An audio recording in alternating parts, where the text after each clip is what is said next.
मरियम 5 साल की थी जब उसने पहली बार लफ्ज़ हरामी सुना। ये जुमरात का दिन था और ज़रूर जुमरात ही था क्योंकि मरियम को याद था कि वो उस दिन बहुत बेचैन और परेशान थी।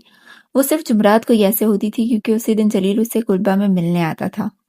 उस वक्त तक वक्त गुजारने के लिए जब तक वो जलील को लंबी घास के दरमियान से आते और हाथ हिलाते ना देख ले, मरियम कुर्सी पर चढ़ी और अपनी माँ का चीनी चाय का सेट नीचे उतार लिया। ये चाय का सेट मरियम की माँ नाना के पास उसकी अपनी माँ की वाहिद निशानी था, जो उस वक्त वफात पा गई थी जब नाना सिर्फ 2 साल की थी। नाना उस सेट के हर नीले और सफेद बर्तन को बहुत संभाल कर रखती थी।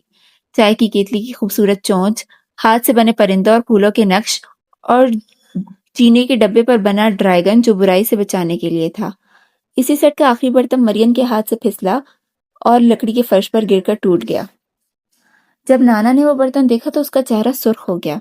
उसका ऊपर वाला होंठ कांपने लगा और उसकी दोनों आंखें सीधा मरियम को घूरने लगी। नाना इतनी गुस्से में लग रही थी कि मरियम को डर लगा कि कहीं जिन दोबारा उसकी माँ के जिस्म में ना आ जाए, मगर ऐसा नहीं हुआ था। बल्कि नाना ने मरियम की कलाइयां पकड़ ली और उसे अपने करीब खींचा और दांत पीसते हुए कहा, तुम एक अनाड़ी सी हरामी हो। ये है मेरा सिला उन सब तकलीफों का जो मैंने सही है। अनाड़ी सी हरामी। उस वक्त मरियम नहीं समझती थी, उसे नहीं मालूम था कि इस लफ्ज हरामी का मतलब क्या है। और मरियम इतनी बड़ी भी नहीं थी कि ये समझ सके कि ये नाइंसाफी है, कि असल कसूर उन लोगों का होता है जो हरामी को पैदा करते हैं, ना कि उस बच्चे का जिसका सिर्फ इतना कसूर होता है कि वो पैदा हो गया। मरियम ने सिर्फ इतना अंदाजा लगाया जिस तरह नाना ये लफ्ज कहती थी कि हरामी होना बहुत बुरा और गंदा समझा जाता है, जैसे कोई कीड़ा हो, जैसे वो कॉकरोच जिनको नाना हमेशा बुरा भला कहती और कुल्बा से निकालती रहती थी।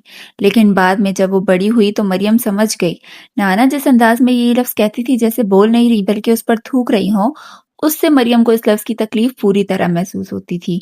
फिर मरियम को समझ आया कि नाना का मतलब था कि हरामी वो होता है जो नापसंदीदा हो, कि वो मरियम नाजायज थी और उसे कभी वो चीजें नहीं मिलेंगी जो दूसरों को मिलती हैं, जैसे मोहब्बत, खानदान, घर और कबूलियत। जलील ने कभी मरियम को इस नाम से नहीं बुलाया। जलील कहता था कि वो उसका छोटा सा फूल है।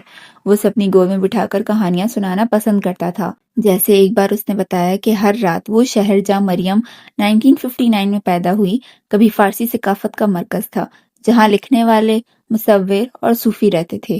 वो हंसते हुए कहता, यहाँ टांग फैलाओ तो किसी शायर को टक्कर लग जाएगी। जलील ने उसे मलका गौहर शाद की कहानी भी सुनाई, जिसने 15वीं सदी में हिरात की मोहब्बत में मशहूर मीनार बनवाए थे, और वो उसे हिरात के सब्ज गंदम के खेत, बागों और अंगूरों से भरी बेलों के बारे में बताता था, और शहर के भीड़ वाले बाजारों के बारे में भी।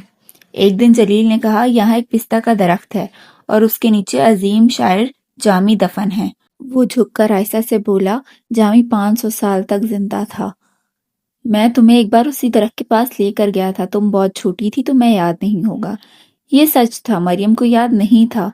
और हालांकि मरियम अपनी जिंदगी के पहले 15 साल हिरात के इतने करीब रही कि पैदल जा सकती थी, लेकिन वो कभी उस मशहूर दरख्त को नहीं देख सकी। वो कभी मशहूर मीनारों को करीब से नहीं देख सकी और ना ही हिरात के बागों से फल तोड़ सकी या गंदम के खेतों में चल सकी। लेकिन जब भी जलील इस तरह बात करता, मरियम जादू की तरह सुनती थी। वो जलील की बहुत ज्यादा और दुनियादारी वाली मालूमात से मुतासिर होती थी। उसे फख्र महसूस होता था कि उसका बाप इतनी चीजें जानता है।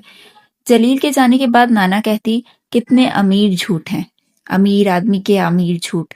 वो तुम्हें कभी किसी तरह के पास नहीं ले गया और उसकी बातों में मत आना। उसने हमें धोखा दिया, तुम्हारे प्यारे बाप ने हमें छोड़ दिया। उसने हमें अपने बड़े खूबसूरत घर से ऐसे निकाल दिया जैसे हम कुछ भी नहीं थे, और वो ये सब खुशी से कर रहा था।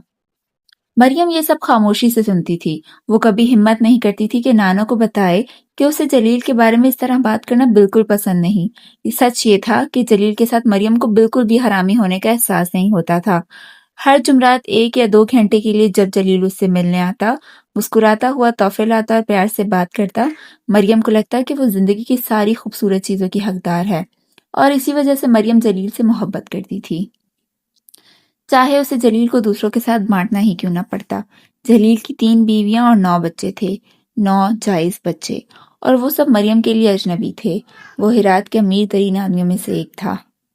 उसके पास एक सिनेमा भी था जिसे मरियम ने कभी नहीं देखा था, लेकिन मरियम के बार बार कहने पर जलील ने उसे सिनेमा के बारे में बताया था। इसलिए मरियम जानती थी कि उसके सामने का हिस्सा नीले और हल्के भूरे टाइलों से बना था। उसमें ऊपर बालकनी में खास सीटें थीं और छत जालीदार बनी हुई थी। दोहरी दरवाजे खुलकर एक टाइलों वाले हॉल में जाते थे, जहां हिंदी फिल्मों के पोस्टर शीशे के अंदर लगे होते थे। जलील ने एक दिन कहा था कि मंगल के दिन बच्चों को वहां मुफ्त आइसक्रीम मिलती है। जब उसने ये कहा तो नाना हल्का सा मुस्कुराई। वो उसके जाने तक इंतजार करती रही, फिर हंसकर बोली, अजनबी लोगों के बच्चों को आइसक्रीम मिलती है, तुम्हें क्या मिलता है मरियम? सिर्फ आइसक्रीम की कहानियां। सिनेमा के अलावा जलील के पास करोख में जमीन थी, फरा में जमीन थी, 3 कालीन की दुकानें थीं, एक कपड़ों की दुकान थी और 1956 की सियाह ब्यूक गाड़ी थी। वो हेरात के सबसे बाअसर आदमियों में से एक था। वो मेयर और सूबाई गवर्नर का दोस्त था। उसके पास एक बावर्ची, एक ड्राइवर और 3 नौकरानियां थी। नाना भी इन्हीं नौकरानियों में से एक थी। ये इस वक्त था जब तक उसका पेट बड़ा होना शुरू नहीं हुआ। नाना कहती थी कि जब ये हुआ तो जलील के घर वालों को बहुत बड़ा सदमा लगा। उसके ससुराल वालों ने कहा कि खून बहेगा। उसकी बीवियों ने कहा कि नाना को घर से निकाल दो। नाना के अपने बाप ने भी उसे अपना मानने से इनकार कर दिया। वो शर्मिंदगी में अपना सामान लेकर बस में बैठकर बिरान चला गया और फिर कभी वापस नहीं आया। एक सुबह जब नाना कुलबा के बाहर मुर्गियों को दाना डाल रही थी, उसने कहा, कभी कभी मैं सोचती हूँ कि काश मेरे बाप में हिम्मत होती कि वो अपनी किसी छुरी को तेज करता और वो काम कर देता जो इज्जत वाला समझा जाता है। शायद मेरे लिए बेहतर होता। उसने और दाना फेंका, फिर रुककर मरियम को देखा और कहा, शायद तुम्हारे लिए भी बेहतर होता। तुम इस दुख से बच जाती कि तुम वो हो जो तुम हो। लेकिन मेरा बाप डरपोक था, उसमें हिम्मत नहीं थी। नाना ने कहा, जलील में भी हिम्मत नहीं थी कि वो इज्जत वाला काम करता। वो अपने खानदान, अपनी बीवियों और ससुराल वालों के सामने खड़ा होकर अपनी गलती कबूल नहीं कर सका। उसके बजाय बंद दरवाजों के पीछे जल्दी से एक ऐसा फैसला कर लिया गया जिससे उसकी इज्जत बच जाए। अगले दिन उसने नाना से कहा कि वो नौकरों वाले कमरे से अपना थोड़ा सा सामान जमा करे जहां वो रहती थी और उसे वहां से भेज दिया। नाना ने कहा, तुम जानती हो उसने अपनी बीवियों को अपने बचाव में क्या कहा? कि मैंने उसे मजबूर किया था, कि ये सब मेरी गलती थी। समझी? देख रही हो, इसी का मतलब है इस दुनिया में औरत होना। नाना ने मुर्गियों के दाने वाला बर्तन नीचे रख दिया। उसने उंगली से मरियम की ठोड़ी ऊपर की। मेरी तरफ देखो मरियम। मरियम ने हिचकिचाते हुए उसकी तरफ देखा। नाना ने कहा, ये बात अभी सीख लो और अच्छी तरह याद रखो मेरी बेटी। जैसे कंपास की सुई हमेशा शुमाल की तरफ जाती है, वैसे ही मर्द का इल्जाम लगाने वाला हाथ हमेशा औरत की तरफ उठता है। हमेशा। ये बात याद रखना मरियम।